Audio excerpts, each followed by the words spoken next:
An island breeze, a gentle sway, the golden light at end of day, the sand is warm beneath our 又返到嚟我哋大眾點評4.4分以上嘅系列，好耐都未試過去一啲端莊少少嘅地方食飯。相信大家睇到畫面同埋標題都應該知道我哋今日去深圳文華東方。簡單介紹下，呢一間其實係全世界最高嘅文華東方酒店嚟。近呢幾年喺深圳開幕，服務同埋質素都係好有保證，攞咗好多嘅獎，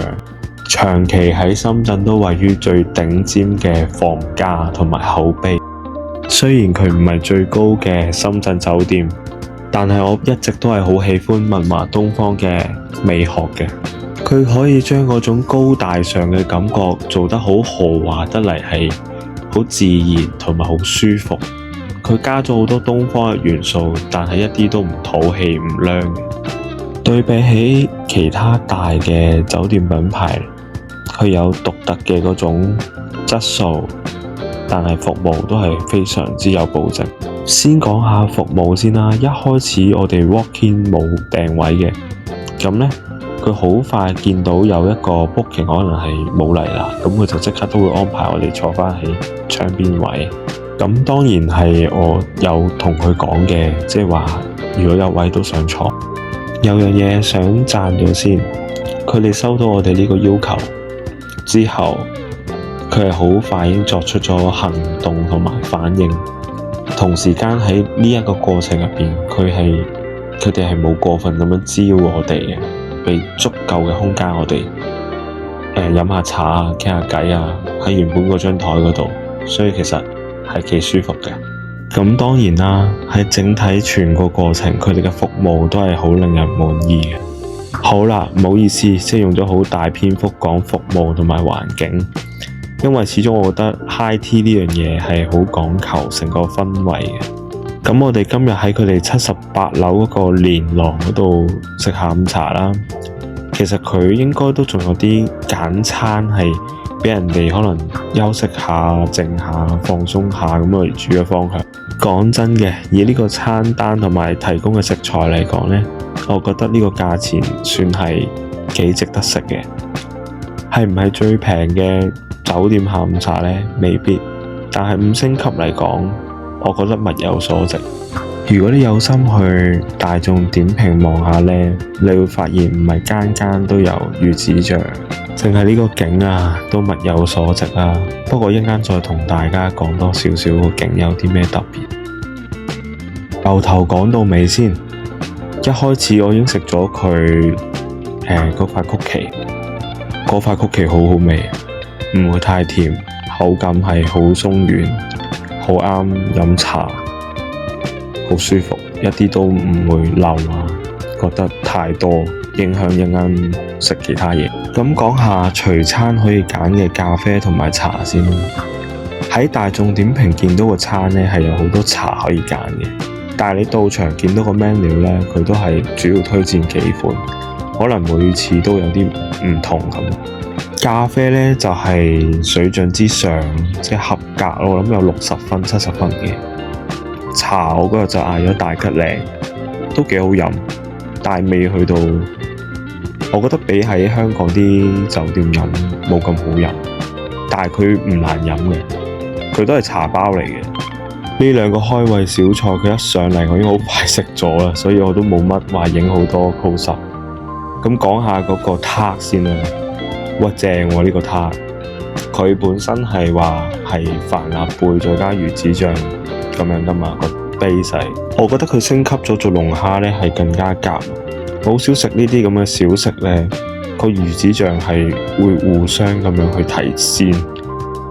好夾，即係唔係一啲堅味咁樣點綴下。微酸，跟住後勁就係鹹鮮咁樣，有高級料理嘅感覺，其實都幾可愛嘅。佢一開始就將呢個甜品上咗先，其實佢就係無花果同埋黑莓，好好味啊！呢個我覺得大家太高要求啦。呢間嘢我食完隔咗成個禮拜都仲記得邊啲嘢好食，譬如好似呢一個咁呢，佢啲無花果係好新鮮噶啦，即係你食得出嗰啲水果嘅味道，然之後佢再咬落去嗰個黑莓嘅醬呢，佢唔係甜到流嗰啲假醬嚟嘅，都係一啲好新鮮嘅水果味。咁中間加咗一啲奶香嘅 mousse 咁樣啦，其實成個感覺係都幾舒服幾 fresh 啊。佢呢度嘅開胃風格呢，用嘅酸唔會係太酸，即係唔會令到你好有刺激嘅感覺，會想你好舒服咁樣去享受或者 relax 下咯。個感覺係喺我哋整個下午茶用餐嘅過程呢，無論我哋係影相又好，或者係食緊嘢嘅時候都好，我眼尾其實係都會睄到佢哋嘅服務員係會喺遠處定時定候望下唔同台有啲咩需要，同埋有啲咩要幫手。每一次就算係我哋話要加茶都好啦，係好快就見到嘅，係好舒服嘅，成個感覺係令到你唔會有壓力咁樣去過咗一個好放鬆嘅下午。落地大玻璃再加太陽日落嘅西邊嘅嗰個光線，點影都靚。補充多少少關於嗰個環境啊，佢個室內設計呢，佢好聰明，佢知道呢個景係佢主要嘅賣點，但係佢就算加咗咁多仔細嘅 layer， 每一個燈嘅擺位都好啦，都唔會喧賓奪主，仲要真係好誇張，真係好誇張。咁呢個可能都真係得深圳先做到。佢嗰個玻璃係好深好闊㗎，嗰個餐廳。咁變相你會覺得非常之開揚，即係有少少香港北京道1號嗰個餐廳嗰樓層嗰啲景咁樣嘅。不過就即係冇咁大壓力嗰種，即係咁大跟住咁浮誇，冇咁舒服。係呢度係舒服好多。跟住你左邊遠望呢，就係香港嘅屯門，跟住你會見到橋嘅。就係深圳對香港嗰條橋，跟住然之後右邊呢，就係深圳嘅前海公園嗰邊。就算係深圳其他高啲嘅酒店呢，都未必有呢一個舒服嘅景，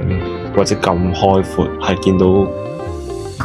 即係天際線咁樣嘅感覺，好舒服。尤其是天氣好，你見到太陽升，即係由中間去到西邊嗰種，跟住慢慢個天色變呢，好舒服。揾翻個餐牌出嚟先，原來呢係要有 10% 嘅 service charge， 咁大家記得買券俾錢。其實佢呢幾個鹹點呢，簡單講你會覺得好似唔算好驚豔，但係其實佢所有嘢都好 balance 嘅。先講呢個三文魚啊，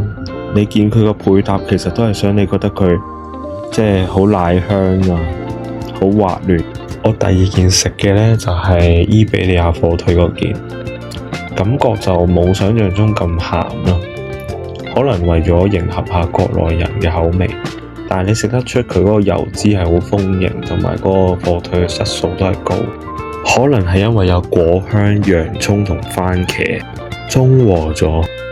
呢件嘢呢，個工藝係幾高級嘅。佢將蟹肉呢整溶打咗落去酸奶油入邊，其實你食得出個 texture 係高質素嘅。不過講真，呢個蟹肉就冇頭先龍蝦個味咁出。有啲人係食咗鬆餅啊、蛋糕先嘅，不過我嗰日就食咗鹹點先。鬆餅係唔差，但係唔係話出眾，都係水準之上。蛋糕就有啲太甜。上網見到有人話過硬呢，我覺得係佢食唔慣啫。不過我都相信有人會覺得呢個甜度係合理嘅，因為好多美國嘅甜品都比佢更加甜。最後食埋佢嘅甜點啦，睇落都幾靚㗎，幾精緻，即未去到華麗，但係精緻啫，定係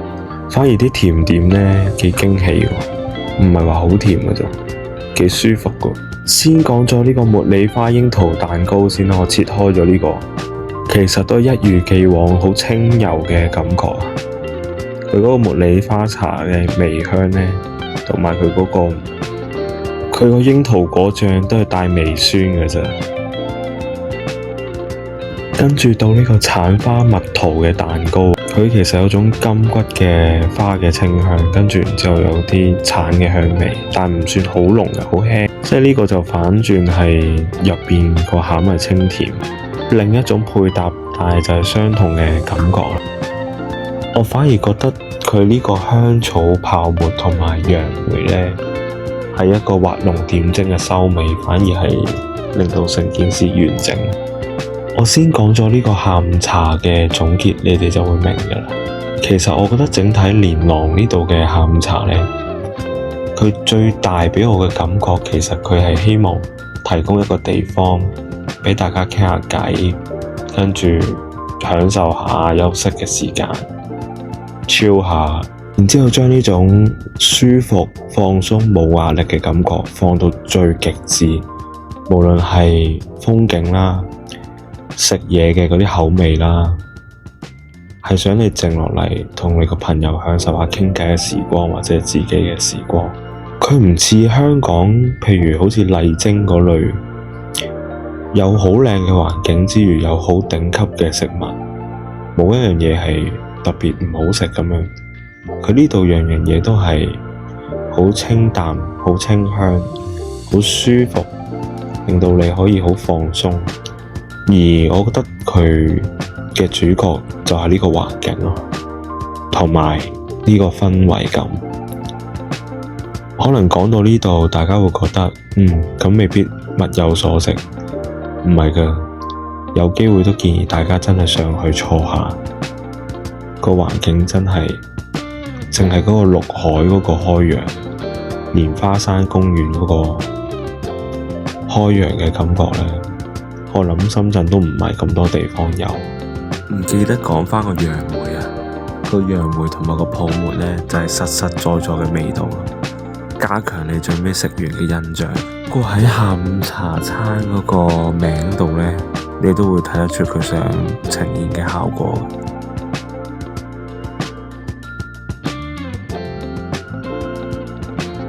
嚟緊我會繼續不定期出一啲關於深圳嘅影片嘅，咁希望大家可以 follow 我啦。我都會好真心咁樣去分享嗰刻嘅感受同埋唔同嘅體驗嘅。